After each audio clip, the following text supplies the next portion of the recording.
Okay, I love this section, the way the author writes this. Unlike authenticity, willing is not a very desirable word. Absolutely. People hate talking about willpower, but they love talking about authenticity, right? First of all, it's not a thing one can possess, it's an action, something one has to do. And unlike authenticity, there is no sense of comfort in the will. Authenticity promises certainty, whereas the will promises uncertainty. And there we go. This is the psychological driving force behind all this bullshit about find yourself, find your authentic self, be your authentic self, find your passion. All these things, they say like, yes, there is something there. You just have to find it. It's very easy. And if you find it, it's 100% certain that you will be happy, right? That's the promise. But it's a total fantasy. And it's ridiculous. But, this concept has been around for a long time. I recently saw a video where there was a motivational speaker who was saying, don't follow your passion, follow your talents, and then go out into the world and develop skills and blah blah blah. And then the only this is the quote I liked. He said, the only people who say find your passion are the people who are already rich. I don't know why they do that. There's a lot of like rich people. I think the exemplary, the big examples are from like Silicon Valley, where you have these elitist rich people who turn socialist, at least in what they say, even though they're multimillionaires, and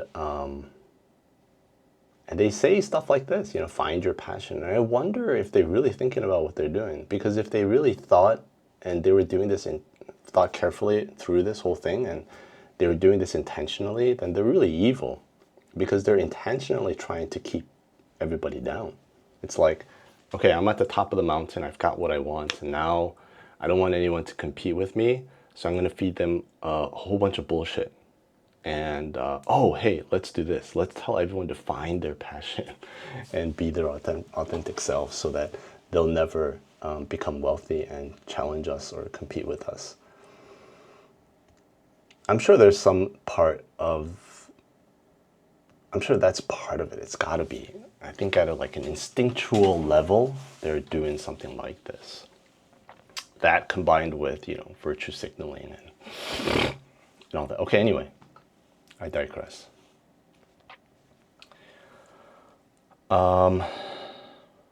Yeah, I really like the way the author describes will as a not very desirable word.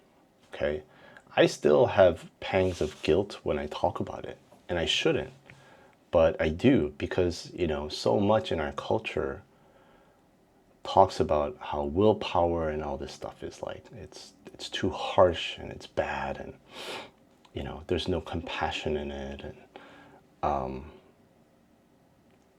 you know yeah, it's just, I know the real reason though. This is what it is. It's not desirable because there's no certainty to it. You have to act, which means there's effort, and there's nothing that people hate more than effort, right? They want to be smart. They want to find ways around it. Work smart, not hard, which is valid, but I think a lot of people co-opt it and use it as an excuse.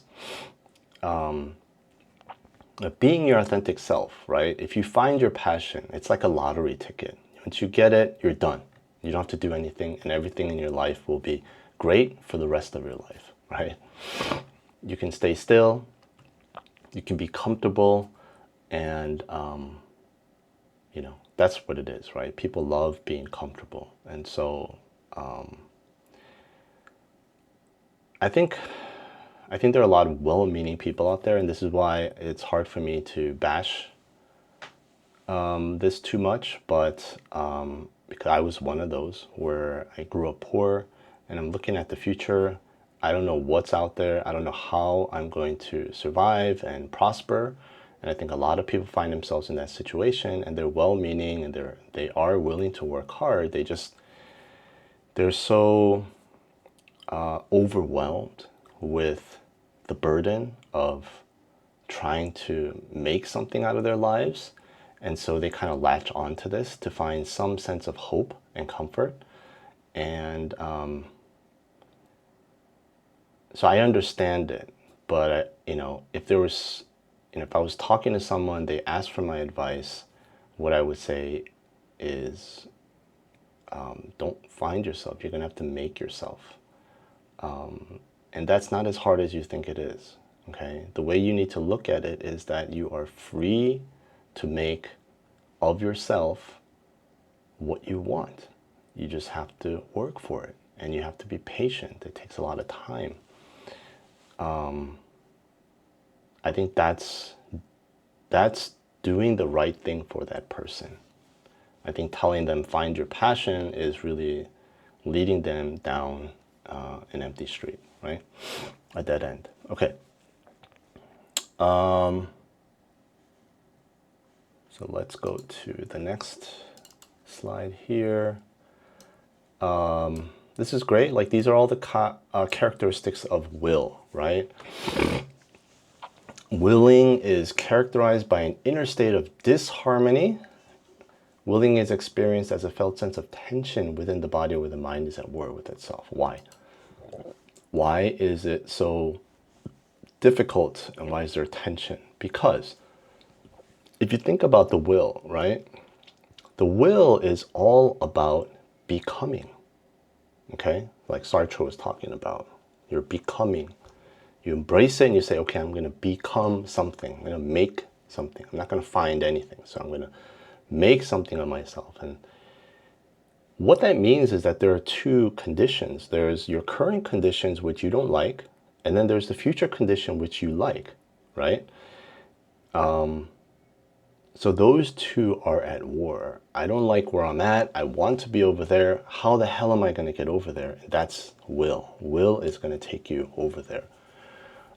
It's acknowledging that, it's recognizing it, and that's how you engage in this process of becoming.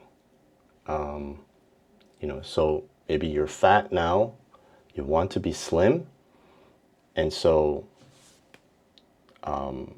there's that disharmony and tension in your life. You're like, oh fuck, I'm so fat. How am I going to get slim? Because that's what I want to be.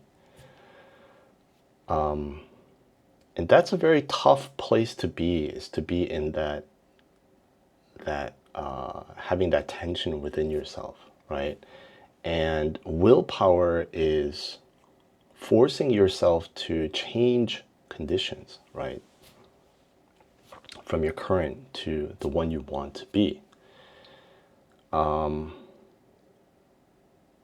this is what everybody is, this is what a lot of people are complaining about in the current cultural war, especially with wokeism, right? Most people, what they do it quietly and silently within themselves. When they feel this tension, I'm fat, I want to be slim, what they do is they erase the second one and say, fuck it, I don't want to be slim, right? And they try to get rid of that tension. Instead of embracing that tension and pouring all their pain and suffering and energy into becoming where they want to be, they get rid of that tension by just ignoring the second condition.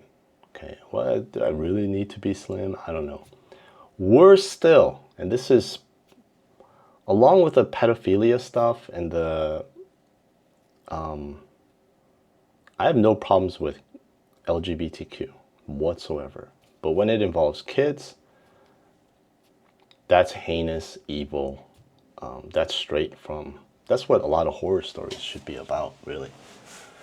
That's probably the most heinous thing about the wokest stuff. But maybe the second most heinous thing that I think does a lot of damage to people, and then people don't see it, is that this whole body positivity movement, it's terrible. Like, what are you exactly trying to do to people by telling them that it's healthy to be fat? You know that that's not true.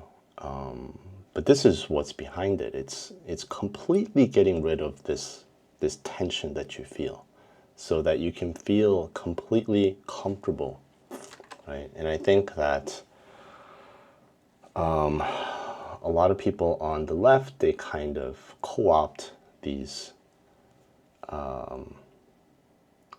memes, like be your authentic self. Yeah, you are a fat person. That's who your authentic self is. So just be fat. You don't have to be healthy. You don't have to be slim. You don't have to diet. You don't have to work out. You don't have to do any of that stuff, right? They just, they don't even go through the effort of trying to get rid of that second condition. They just deny its existence. They say it's bad. They make a virtue out of their current condition, which is really horrible, I think. At the end of the day, all this work, all this nonsense, all this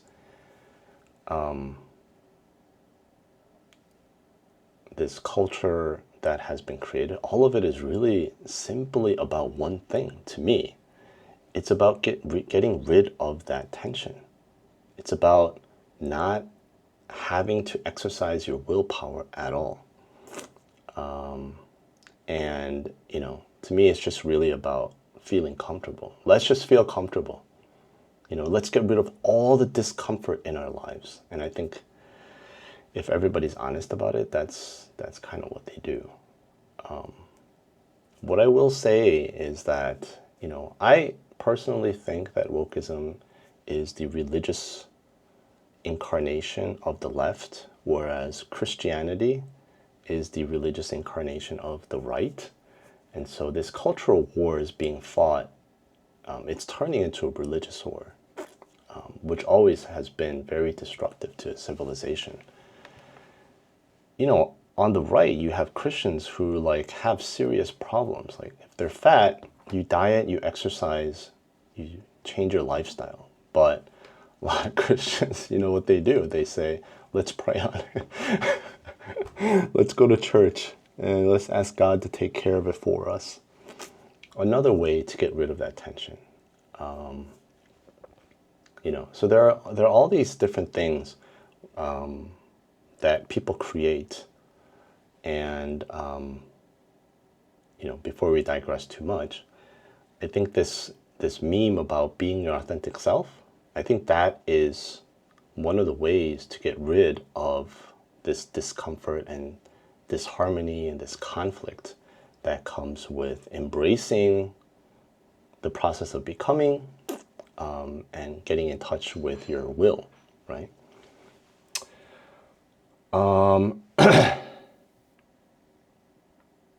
Yeah, so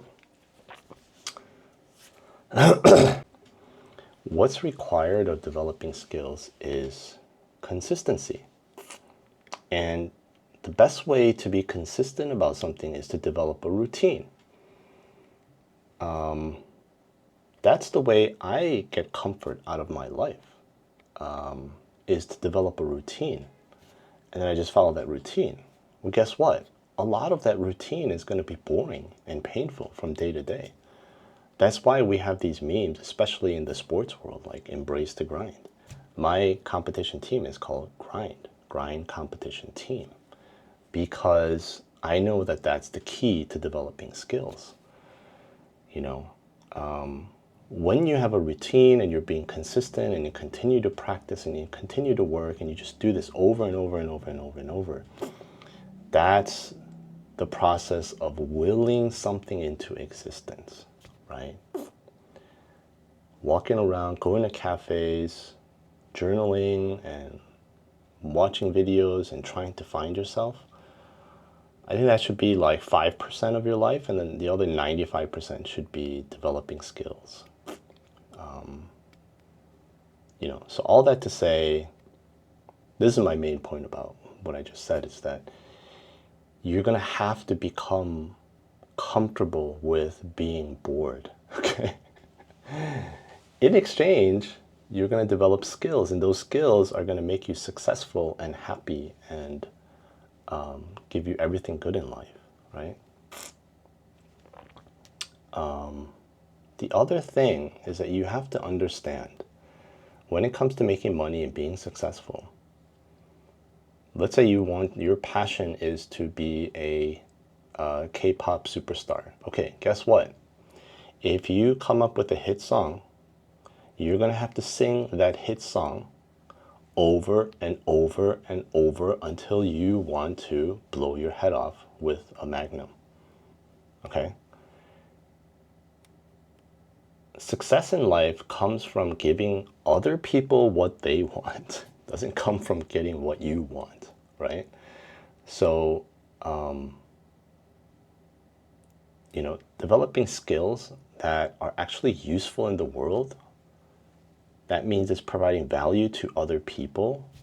It's not going to be exciting, dramatic, or fun, or interesting, or none of that stuff. If you're having fun at work, you're not providing value, probably. Okay? So, just you have to get used to that thought that I'm making this. I'm making myself. I'm making my passion. I'm making something. And a great book that explains this stuff really well is there's a book called So Good They Can't Ignore You by Cal Newport. I think I'll probably do a video on that. He's got some pretty cool examples in there. But that's more about finding your passion in life. Maybe I'll do a set of videos on that. But for now, don't go looking for your authentic self. Make your authentic self. And once you've made it, continue to make your authentic selves.